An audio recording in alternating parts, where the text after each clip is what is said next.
నా భర్త ఎంగిల్ని నువ్వు తింటావా? కింద పెట్టు. మీరు ఏమన్నా అనండి, నేను తిన్నాకే అయ్యగారు తినాలి, అంతే. నీ పర్మిషన్ ఎవరికి కావాలి? నోర్మోయ్.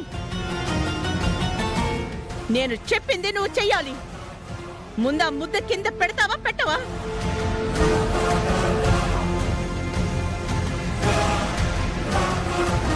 పెట్టవా? నిన్ను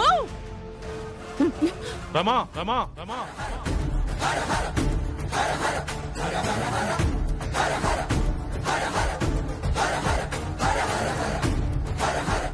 మరి ఇది చేస్తుంది ఎలా ఉంది హర్ష?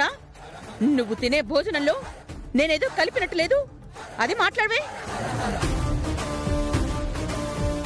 దాన్ని సహించగలనా? చంపేయాలనంత కోపం రాదా? సరే అమ్మగారు, పోనీ మీరు తినండి. ఈ రోజే డౌన్లోడ్ చేయండి, మీ ఫేవరెట్ షోస్ చూడండి.